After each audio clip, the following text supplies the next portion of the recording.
कि अगर हम अहले हदीस को अपोज़ करते हैं, जमात इस्लामी या फंडामेंटलिस्ट पॉलिटिकल एक्सट्रीमिस्ट इस्लाम को अपोज़ करते हैं, तो आपको क्या समस्या है? उन मुसलमान इन जनरल जो है उस कम्युनिटी को ख़त्म करने की कभी बात कही है? सरकारी नौकरियाँ उनके पास है, लेकिन फिर भी सबके लिए कश्मीर और कश्मीरी मुसलमान जो है वो एलियनेटेड जो है। जम्मू जो है वो सेपरेट जम्मू स्टेट नहीं, वो मुस्लिम फ्री जम्मू स्टेट चाहती है। को बठिंडी, सुजवा, चुआदी, बनतलाब यहाँ की जो मुस्लिम कम्युनिटी है, इनसे भी काफी ज्यादा दिक्कत है। आखिर वो रूपनगर को शाहीन बाग बना देता है, वो फार्मर चीफ मिनिस्टर को कह देता है ये जिहादिस्ट पार्टी है, एक सर्टिफिकेट बांटते फिर रहे, तमाम लोगों को जिहादिस्ट करार दे रहे हैं। तो आप वो किस बेस पे तमाम मुस्लिम जो यहाँ पे रह रहे तमाम जिहादिस्ट हैं या तमाम पाकिस्तानी बेस ISIS के एजेंट्स हैं, मान लेते हैं कोई पार्टी आपके साथ अलायंस कर लेती है, 2.5 साल का CM भी अंकुर शर्मा को बना देती है, तो क्या उस वक्त अंकुर शर्मा सिर्फ जम्मू के चीफ मिनिस्टर होंगे, कश्मीर में बिल्कुल काम नहीं करेंगे? हमेशा उन्होंने अपने यहाँ पे एजेंट्स रखे, यहाँ पे लीडर्स पैदा नहीं होने दिए। पाकिस्तान के एजेंट्स जो यहाँ पे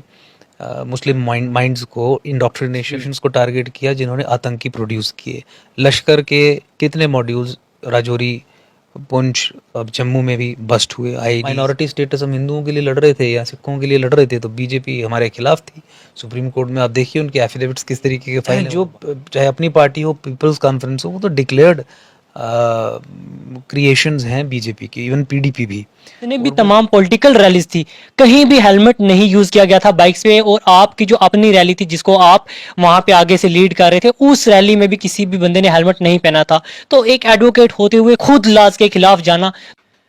जम्मू कश्मीर में आर्टिकल 370 टूटने के बाद जब जम्मू कश्मीर को यूटी बनाया गया और लद्दाख को अलग से यूटी बनाया गया, कुछ पॉलिटिकल पार्टी ऐसी हैं जो अपील करती लगातार नजर आ रही हैं कि जम्मू कश्मीर और लद्दाख को वापस से स्टेट बनाया जाए। कुछ पॉलिटिकल पार्टी ये कहती हुई नजर आती हैं कि जम्मू कश्मीर को स्टेट बनाया जाए। लेकिन जम्मू में एक ऐसी पार्टी भी है जो ये कहती है जम्मू को सेपरेट स्टेट बनाया जाए। तो उसी पार्टी के प्रेसिडेंट जनाब अंकुर शर्मा साहब के पास इस वक्त हम मौजूद हैं। अंकुर साहब, सबसे पहले वक्त देने के लिए बहुत बहुत शुक्रिया। बहुत बहुत धन्यवाद। अंकुर जी, एकजुट जम्मू पार्टी के प्रेसिडेंट हैं आप, और क्या सोच के आपने ये पॉलिटिकल पार्टी खड़ी की, और क्या मेन कारण क्या है, आखिरकार क्यों आप जम्मू को एक सेपरेट स्टेट के रूप में देखना चाहते हैं? देखिए, 2014-15 में जब मैंडेट बदला, नई सरकार पावर में आई, तो एक उम्मीद बधी कि पिछले 70 साल का जो प्रपंच जम्मू कश्मीर के संबंध में चल रहा है वो बदलेगा, वो चेंज होगा। जम्मू मजबूत होगा, जम्मू की पॉलिटिकल एम्पावरमेंट होगी, जम्मू के लोगों के साथ न्याय होगा। लेकिन 2014 ऑनवर्ड्स ये जंग लड़ते लड़ते जम्मू की 2022 आ गया। 18, 19, 20 के करीब करीब हम इस कंक्लूजन पे पहुंच चुके थे कि इंडियन स्टेट की जो पिछले 70 साल की पॉलिसी पैराडाइम है जम्मू कश्मीर को लेके, वो ना ही बदली है और ना ही बदलेगी। उस पॉलिसी पैराडाइम में जम्मू संभाग को, जो जम्मू प्रोविंस है जिसमें 10 डिस्ट्रिक्ट्स हैं, उसको कश्मीर का गुलाम बना के रखना ही तय किया गया है। जम्मू प्रोविंस को एक सेकेंड ऑर्डर स्टेटस में रखने का पॉलिसी एक स्ट्रक्चर है। जम्मू को कश्मीर की एक कॉलोनी बना के रखने का एक निर्णय है, और जम्मू को एक हॉस्टेज सिचुएशन में रखने का एक फैसला लिया गया है। और वही पॉलिसी जो है वो पिछले 70 सालों से अभी तक निरंतर चली आ रही है। तो फिर ये भी रियलाइजेशन हुई कि चाहे कोई भी नेशनल पॉलिटिकल पार्टी आ जाए, हमने कांग्रेस भी देख ली, हमने भाजपा भी देख ली, हमने तमाम और पॉलिटिकल पार्टीज भी देख ली जो बीच में आई, कभी जनता पार्टी एट्सेट्रा, तो हमने ये देखा कि जम्मू संभाग के लोगों के लिए बात करने वाला कोई नहीं है। सबको कश्मीर की ही एलियनेशन दिखती है, और एलियनेशन भी तब दिखती है जब कश्मीर के हाथ में पिछले 70 सालों से मुख्यमंत्री की कुर्सी है, कैबिनेट की पोजीशन है, पूरी पूरी पॉलिटिकल पावर वहीं पे है, सरकारी नौकरियां उनके पास है, लेकिन फिर भी सबके लिए कश्मीर और कश्मीरी मुसलमान जो है वो एलियनेटेड है। अंकुर जी, जब से तो उस पॉलिसी फॉर्मुलेशन के खिलाफ आवाज़ उठाने के लिए किसी भी आप व्यक्ति से बात करें तो अब इस कंक्लूजन पे पहुंच चुका है कि कोई यूपी, बिहार से, कर्नाटका से, मध्य प्रदेश से व्यक्ति नहीं आएगा। जम्मू संभाग के लोगों को स्वयं खड़ा होना पड़ेगा अपनी इस गुलामी को तोड़ने के लिए, क्योंकि जिन लोगों को हम समझते थे, इंक्लूडिंग बीजेपी, जो हमारी इस गुलामी को तोड़ेंगी, वो भी हमें गुलाम रखने की दिशा में ही कदम उठा रही हैं। एब्रोगेशन के बाद भी इन्होंने जिस तरीके से, मानने के बावजूद भी कि 2011 का सेंसस एंटी जम्मू है, जम्मू की पॉपुलेशन कम कर दी गई है, उसी आधार पर डिलिमिटेशन करवाई, और आने वाले 15 साल के लिए कम से कम सत्ता का केंद्र फिर से कश्मीर में ही स्थापित कर दिया। तो इसके खिलाफ जंग लड़ना हर एक जम्मू संभाग के व्यक्ति का दायित्व है, उसका धर्म है, उसका कर्म है। उसी कर्म और धर्म का निर्वहन करते हुए हमने तय किया कि पॉलिटिकल रूट से जाते हुए इस कॉन्ट्रैक्ट को, जो दिल्ली और कश्मीर के बीच में जो कॉन्ट्रैक्ट है ना, जिस कॉन्ट्रैक्ट में आपको थर्ड रेट स्टेटस में रखा गया, उस कॉन्ट्रैक्ट को चुनौती देंगे। उसी कॉन्ट्रैक्ट को चुनौती दे रहे हैं, और बहुत सी इसकी तारें हमने बिखेर दी हैं।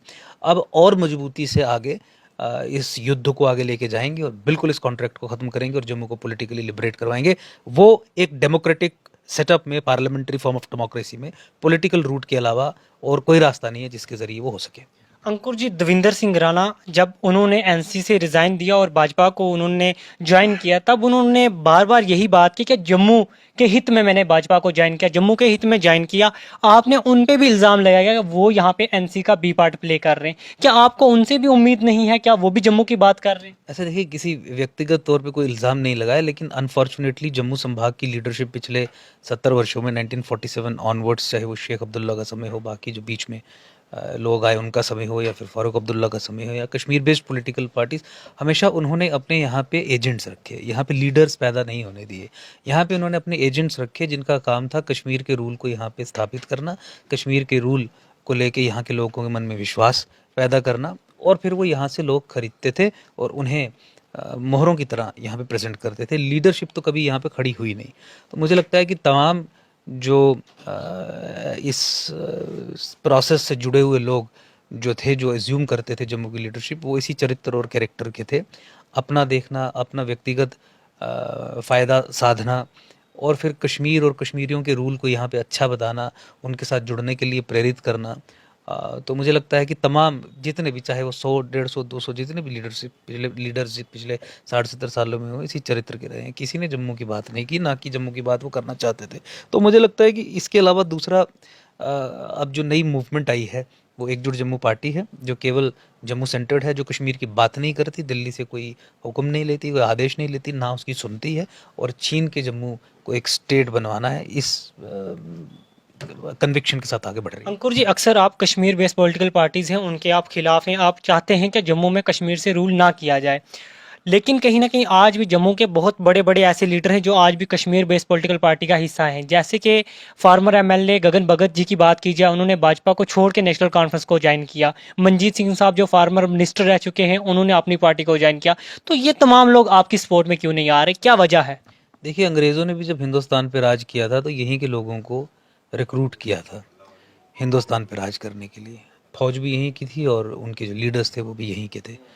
तो जब भी कोई इंपीरियल पावर काम करती है, और कश्मीर बेस्ड पॉलिटिकल पार्टीज तो इंपीरियल पावर्स की तरह ही कार्य करती हैं, तो वो इस तरीके के लोगों को रखती हैं। ये निरंतर प्रोसेस रहेगा।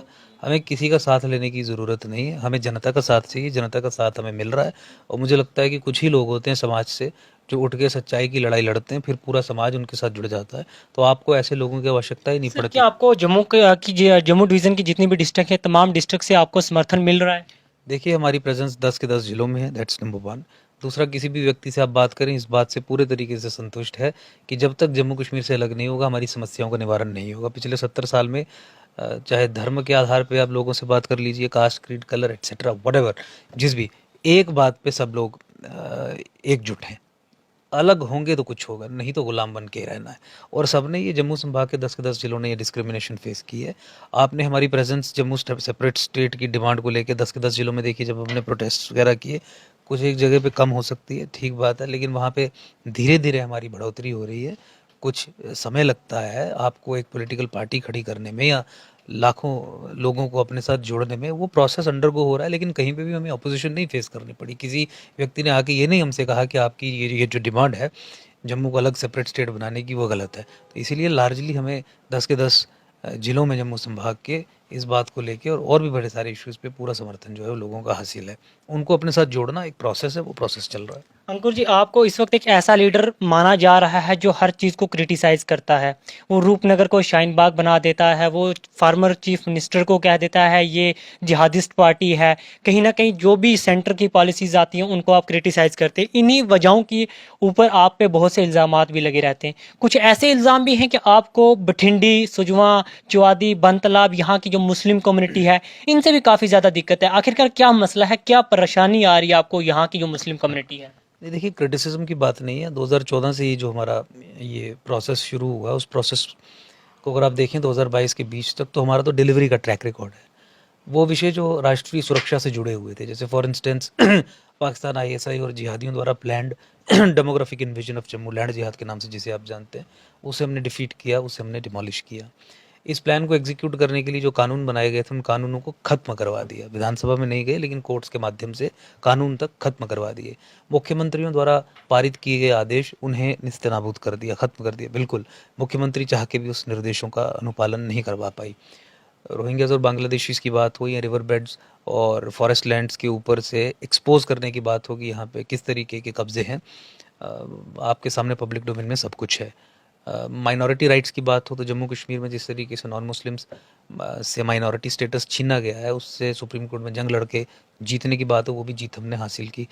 तो मुझे लगता है कि अगर आप तमाम, और आप ये भी जानते हैं कि 2 कैबिनेट मिनिस्टर्स के जो गलत काम थे उनको भी एक्सपोज करके उनके गलत कामों को बंद भी करवाया। सिटिंग कैबिनेट मिनिस्टर्स के इलीगल कामों को भी हमने बंद करवाया। तो यानी करप्शन के अगेंस्ट भी, और करप्शन में तो सबसे बड़ा अंकुर जी, रोशन हमारा वही कह रहा हूँ कि करप्शन के एंगल में 25,000 करोड़ का जो भूमि घोटाला जम्मू कश्मीर में था, उसे ना केवल एक्सपोज किया, ना केवल क्रिटिसाइज किया, बल्कि उस पे सीबीआई जांच बैठवा के उसमें जो बड़े बड़े लोग थे, चाहे वो पूर्व मुख्यमंत्री रहे हों, आईएएस आईपीएस लोग हों, केएएस केपीएस लोग हों, सिविल सर्वेंट्स हों, उनके घरों पे सीबीआई की रेड्स भी हो गई। तो ये तो थिंग्स आर इन एक्शन। तो पहले ही जो आपका सवाल है कि आप क्रिटिसिज्म करते हैं, हम क्रिटिसिज्म नहीं करते, हम इश्यूज आइडेंटिफाई करते हैं, उन इश्यूज को उनके उनके सोल्यूशन के कॉन्टेक्स्ट में लॉजिकल कंक्लूजन तक लेके जाते हैं, और हमारा डिलीवरी का ट्रैक रिकॉर्ड है।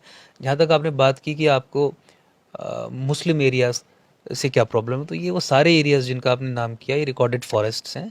पाकिस्तान के एजेंट्स जो यहाँ पे मुस्लिम माइंड्स को इंडोक्ट्रिनेशन और रेडिकलाइजेशन के ज़रिए पॉइजन करने का काम बहुत हद तक कर चुके हैं और कर रहे हैं।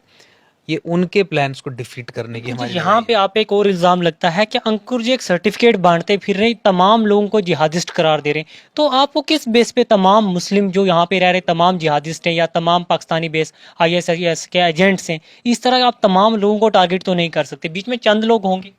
नहीं देखिए, तमाम लोगों की तो हमने कभी बात नहीं की। ये तो आप बात अपने से अपने क्वेश्चन को फ्रेम करने के लिए प्रॉब्लली इस शब्द का इस्तेमाल कर रहे हैं। हमने तो उन लोगों की बात की जिन्होंने demographic assault, demographic invasion, Jammu की डेमोग्राफी चेंज करने का प्रयास किया। हमने तो उन लोगों को टारगेट किया, या उन इंस्टीट्यूशंस को टारगेट किया जिन्होंने आतंकी प्रोड्यूस किए। लश्कर के कितने मॉड्यूल्स राजौरी, पुंछ, अब जम्मू में भी बस्ट हुए, आईईडीज रिकवर हुए, ग्रेनेड अटैक्स हुए, एट्सेट्रा। यहाँ पे भी आतंकवाद को फैलाने वाले लोगों को हमने अटैक किया। वो रिलीजियस इंस्टीट्यूशंस जहाँ से रेडिकलाइजेशन और इंडोक्ट्रिनेशन का काम चलता है, हमने उन पे सवाल उठाए, उनके खिलाफ कार्रवाई करने की मांग की। जो इलीगल तरीके से फॉरेस्ट लैंड्स और स्टेट लैंड्स पे इस मंशा से कब्जा करके लोग बैठाए जा रहे हैं कि यहाँ जम्मू को हिंदू माइनॉरिटी करना है, हमने उन प्रोसेसेस के खिलाफ आवाज़ छेड़ी। वो लोग जिन्होंने राष्ट्रीय सुरक्षा के बीच में आने की कोशिश की, हमने उन लोगों को ये कहा, और हमने ये बिल्कुल कहा कि कश्मीर बेस्ड पॉलिटिकल पार्टीज़ जितनी भी हैं वो तमाम जिहादी पार्टीज़ हैं, क्योंकि उसका कारण ये है कि वो डेमोक्रेटिक सोसाइटीज़ में मुस्लिम ब्रदरहुड का जो जिहाद है, अगर आप जिहाद पे लंबी एक डिस्कशन करें तो आप पाएंगे कि किस किस तरीके से पूरे दुनिया में जिहाद को चलाया जा रहा है। तो उसमें एक मॉडल मुस्लिम ब्रदरहुड का है। उस मॉडल के तहत ये किया जाता है कि कॉन्स्टिट्यूशनल डेमोक्रेसीज़ में जो कॉन्स्टिट्यूशनल फ्रीडम्स हैं उन्हें इस्तेमाल करके आपके डेमोक्रेटिक इंस्टीट्यूशंस पे कब्जा किया जाता है, जैसे विधानसभा पे कब्जा किया जाता है, और फिर ऐसे कानून और ऐसा तंत्र अनलीश किया जाता है जो जिहाद के काम को आगे चलाए। तो चाहे आप जम्मू कश्मीर के इतिहास में देख लीजिए कि नॉन मुस्लिम्स को माइनॉरिटी स्टेटस ना देना, या रोशनी कानून जैसे कानून बनाना, या 14 फरवरी 2018 जैसे ऑर्डर्स पास करना जिसमें ये कह देना कि अगर मुसलमान ज़मीन पे कब्जा करेगा तो उसके खिलाफ कोई कार्रवाई नहीं होगी। ये सारे मुस्लिम ब्रदरहुड पे के मॉडल पे चलने वाले काम हैं जो जिहाद से प्रेरित हैं, आर्म्ड जिहाद से प्रेरित हैं, जो इन्वेजिव जिहाद है उससे प्रेरित हैं, जो पॉलिटिकल इस्लाम है उससे प्रेरित हैं। तो आप ये पाएंगे कि ये तमाम पॉलिटिकल पार्टीज़ क्वालिफाई करती हैं to be called as jihadis. तो ऐसे हवा में नहीं कहा, इन्होंने अपने जो फुटप्रिंट्स हैं, जो प्रूफ हैं, वो आपके सामने छोड़े हैं, उसी कॉन्टेक्स्ट में कहा। अंकुर जी, एक और इल्ज़ाम आप पे कश्मीर बेस्ड पॉलिटिकल पार्टीज ऐसा भी लगाती हैं, जिस तरह से अपनी पार्टी और पीपल कॉन्फ्रेंस पे लगाया जाता है कि ये बीजेपी ने प्लांट किए हुए वोट डिवाइड करने के लिए। तो कहीं ना कहीं आप पे भी ये इल्ज़ाम लगाया जाता है क्या अंकुर जी को भी बीजेपी ने प्लांट किया है मात्र सिर्फ वोट डिवाइड करने के लिए? तो इसमें कितनी हकीकत है? नहीं, ये तो बहुत एक ओवर सिंप्लीफाइड, एक आरोप लगाने वाली प्रवृत्ति वाला व्यक्ति ही कर सकता है। अगर आप हमारी पॉलिटिकल स्ट्रगल देखें तो वो हमने तो तय कर दिया कि जम्मू संभाग स्पेसिफिक ही रहेगी। इश्यूज़ नेशनल लेवल के हैं, और जितने भी इश्यूज़ हैं वो सब इश्यूज़ हैं जिस पे बीजेपी कमज़ोर होती है, और जितने भी इश्यूज़ पे हमने लड़ाई की वो सब इश्यूज़ ऐसे थे जो बीजेपी को फ्रंट में रख के हमने लड़े। अगर हम कोर्ट में रोशनी कानून के खिलाफ लड़ रहे थे तो बीजेपी उसके समर्थन में थी। माइनॉरिटी स्टेटस हम हिंदुओं के लिए लड़ रहे थे या सिखों के लिए लड़ रहे थे तो बीजेपी हमारे खिलाफ थी। सुप्रीम कोर्ट में आप देखिए उनके एफिडेविट्स किस तरीके के फाइल हैं। वो तो 12 मार्च 2018 को हमने फैसला करवाया, तो फैसला तो कानून के हिसाब से ही होना था, तो दैट्स अ डिफरेंट थिंग। लेकिन उसकी अभी तक इम्प्लीमेंटेशन उन्होंने नहीं की है। जो देखिए जो चाहे अपनी पार्टी हो, पीपल्स कॉन्फ्रेंस हो, वो तो डिक्लेयर्ड क्रिएशंस हैं बीजेपी की, इवन पीडीपी भी, और वो इस बात को छुपाते नहीं है। बीजेपी का इंटरेस्ट कश्मीर में ये है कि जितनी ज़्यादा पॉलिटिकल पार्टीज होंगी तो उतना वोट बटेगा, तो प्रोबेबली कश्मीर में एक फ्रैक्चर्ड मैंडेट आएगा। हालांकि उससे कंपेटिटिव सेपरेटिज्म भी इंट्रोड्यूस होती है, क्योंकि कोई भी पॉलिटिकल पार्टी कश्मीर में अलगाववाद को मुद्दा बना के आगे बढ़ेगी। वो दिखाएगी कि मैं पुरानी पॉलिटिकल पार्टी से अलगाववाद का ज़्यादा समर्थन करती हूँ, तो अलगाववाद और गहरा होगा। तो ये तो एक सेल्फ गोल, नेशनल सिक्योरिटी को कॉम्प्रोमाइज़ करने वाला बीजेपी ने किया ही और करती भी है तमाम। लेकिन जम्मू संभाग में कोई भी पॉलिटिकल पार्टी अगर खड़ी होगी तो उससे बीजेपी को नुकसान होगा। तो अगर आज हम खड़े हो रहे हैं तो बीजेपी को नुकसान हो रहा है, तो हम किस तरीके से बीजेपी की बी टीम हो सकते हैं। मुझे लगता है कि इस पर डिटेल्ड एक मंथन उन लोगों को करने की ज़रूरत है जो ओवर सिंप्लीफाइड तरीके से सोच के कह देते हैं कि प्रॉबेबली उनके साथ मिलके ये काम कर रहे हैं। अंकुर जी, जब से आर्टिकल 370 टूटा है तब से बीजेपी बार बार यही दावे कर रही है कश्मीर में सब कुछ नॉर्मल है, कहीं ना कहीं कश्मीरी पंडित्स को वापस से बसाया जा रहा है। लगातार आज भी कश्मीर में टारगेटिंग किलिंग हो रही है, तो इन सब चीज़ों पे आपका क्या कहना है कि आज कश्मीर में एक कश्मीरी पंडित सेफ है या नहीं? देखिए, जो कश्मीरी हिंदू है कश्मीर का, या और जो हिंदूज हैं या सिख हैं जिन्होंने नरसंहार जम्मू कश्मीर में फेस किया है, वो सेफ़ नहीं है। उसका मुख्य कारण ये नहीं है कि नरसंहार करने वाले बहुत ताकतवर हैं। उसका कारण है कि दिल्ली और भारत सरकार ने हमेशा इन लोगों को धोखा दिया है। इन लोगों के साथ जो नरसंहार हुआ उसे आधिकारिक तौर पे आज तक नरसंहार भी घोषित नहीं किया। तो जिस व्यक्ति के साथ जो हुआ है आप उसे स्वीकार ही नहीं करेंगे, तो मुझे बताइए कि किस तरीके से आप उसे सोल्यूशन प्रोवाइड करेंगे। इस कॉन्टेक्स्ट में किस तरीके से कश्मीरी हिंदू को सुरक्षा प्रदान करेंगे।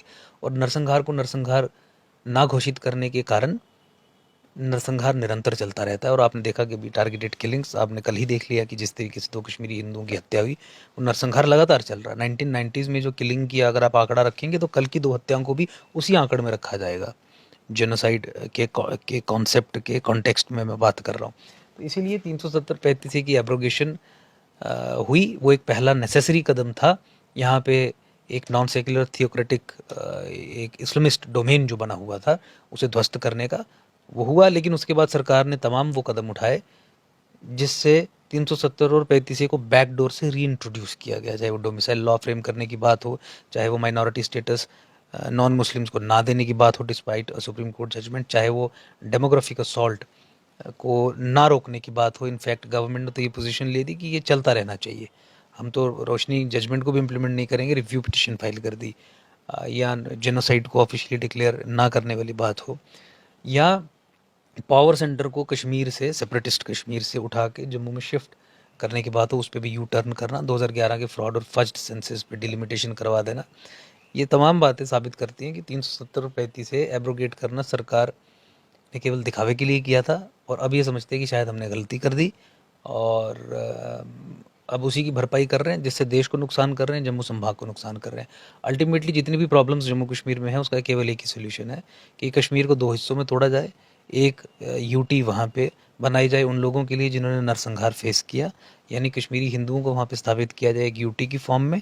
और दूसरा, जम्मू को एक फुल फ्लेज्ड सेपरेट स्टेट घोषित किया जाए, ताकि जम्मू कश्मीर जो एक ट्रबल्ड एरिया है वहाँ पे सत्ता का कंट्रोल राष्ट्रवादी समाज के पास हो। आप अलगाववादी समाज के पास सत्ता का कंट्रोल नहीं दे सकते। आपने सोचा कि सत्ता का कंट्रोल अलगाववादियों को देंगे तो ये धीरे धीरे भारतीय बन जाएंगे। वो मॉडल आपका पिछले 70 साल में फेल हो गया। आप एक बार फेल नहीं हुआ, 10 बार फेल हो गया। मुझे लगता है कि तीसरी बार किसी फेल्ड मॉडल को कोई भी व्यक्ति या कोई भी सरकार डिप्लॉय करे तो आप उसे एक समझदार सरकार नहीं कह सकते। मुझे लगता है कि वो एक बहुत ही एक कॉम्प्रोमाइज्ड टाइप का इंस्टीट्यूशन है। इसीलिए हम इंडियन स्टेट को एक कॉम्प्रोमाइज्ड इंस्टीट्यूशन भी कहते हैं। और हम ये भी मानते हैं कि इंडियन स्टेट राष्ट्र के इंटरेस्ट्स के खिलाफ ही कार्य करती है। ये सिविलाइजेशनल इंटरेस्ट्स को लेके भी हॉस्टिलिटी मेंटेन करके रखती है। ये तमाम एग्जांपल्स जो मैंने आपसे डिस्कस की वो इसी बात को परिभाषित करती हैं और साबित भी करती हैं। अंकुर जी, ओपोजिशन का एक और इल्ज़ाम है कि एकजुट जम्मू जो है वो सेपरेट जम्मू स्टेट नहीं, वो मुस्लिम फ्री जम्मू स्टेट चाहती है, तो इसमें कितनी हकीकत है? नहीं, हमने तो सेपरेट जम्मू स्टेट ही की बात की और उसमें 10 जिलों की बात की। तो 10 जिलों में तो आप समझ ही लीजिए कि सब लोग जो हैं वो कौन-कौन है वो आ जाते हैं। और मुझे लगता है कि जम्मू लेकिन आपको मुस्लिम कम्युनिटी जो है उनका समर्थन कहीं न कहीं नहीं मिल रहा जम्मू डिवीज़न में भी देखा जाए। तो ये सवाल आपको मुसलमान कम्युनिटी से पूछना है कि अगर हम अहले हदीस को अपोज़ करते हैं, जमाते इस्लामी या फंडामेंटलिस्ट पॉलिटिकल एक्सट्रीमिस्ट इस्लाम को अपोज़ करते हैं, तो आपको क्या समस्या है उन सब चीज़ों को अपोज़ करने में? ये सवाल मुझसे नहीं पूछना है आपने कि मुसलमान आपके साथ नहीं जुड़ा या समर्थन नहीं कर रहा है। ये सवाल आपने मुसलमान से पूछना है कि आप क्यों इनके साथ नहीं जुड़ रहे हैं? ऐसा क्या ये करते हैं या कहते हैं जिसके कारण आप इनसे नहीं जुड़ते हैं? पाकिस्तान और आईएसआई के एजेंडाज़ को यहाँ पे डिफीट करना, रेडिकल इस्लामिस्ट ऑर्गेनाइजेशंस जो टेररिस्ट प्रोड्यूस करती हैं इंडोक्ट्रिनेशन और रेडिकलाइजेशन के ज़रिए, उनको अपोज़ करना मुझे लगता है कि हर एक व्यक्ति का धर्म है। मुसलमानों का भी ये धर्म है, मुसलमानों को भी अपोज़ करना चाहिए। डबल स्पीक नहीं चल सकती। तो सवाल ये आपको उनसे पूछना है कि ये रेडिकल फासिस्ट एलिमेंट्स को अपोज़ करते हैं, आप किस आधार पे इनसे नहीं जुड़ते हैं? कौन सी ऐसी बात है जिससे आप मुझ पे ये इल्ज़ाम लगा सकते हैं कि हमने मुसलमान इन जनरल जो है उस कम्युनिटी को ख़त्म करने की कभी बात कही है? अंकुर जी, अगर जम्मू कश्मीर में इलेक्शन जम्मू को स्टेट बनाने से पहले करवाया जाता है, जम्मू कश्मीर पूरे को मिला के, तो क्या आप इलेक्शन कॉन्टेस्ट करेंगे?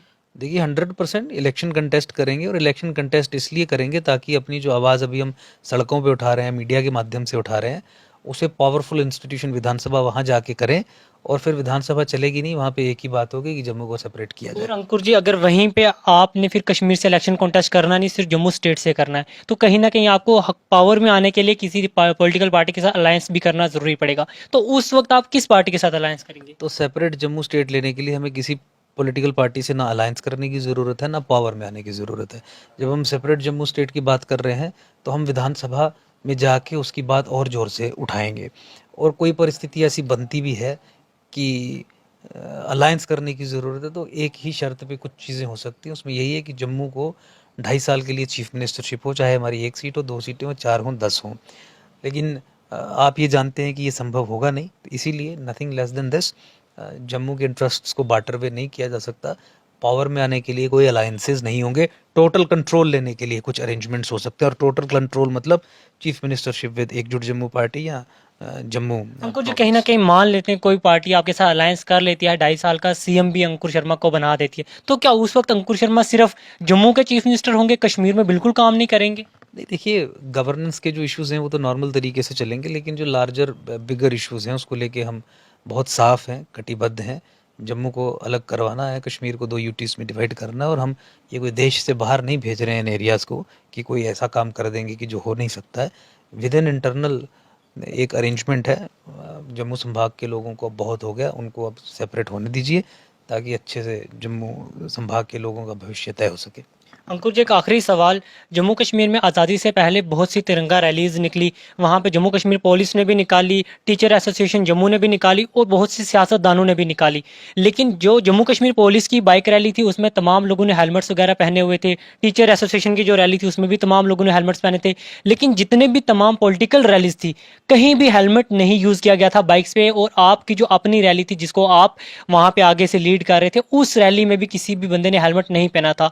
तो एक एडवोकेट होते हुए खुद लाज के खिलाफ जाना, तो ये कितनी हद तक जायज़ है? नहीं, तो इस बात का संज्ञान ले लिया गया है। मुझे लगता है कि आगे से सब कानूनों का पालन किया जाएगा, ध्यान रखा जाएगा। तो नाजरीन, ये थे हमारे साथ एकजुट जम्मू के प्रेसिडेंट जनाब अंकुर शर्मा जी। एक बार फिर से हम इनका शुक्रिया अदा करते हैं, इन्होंने अपना कीमती समय निकाला और हमारे प्रोग्राम में शिरकत की। उम्मीद है आपको हमारा प्रोग्राम पसंद आया होगा। हमारे मजीद वीडियोस देखने के लिए हमारे साथ बने रहें। शुक्रिया।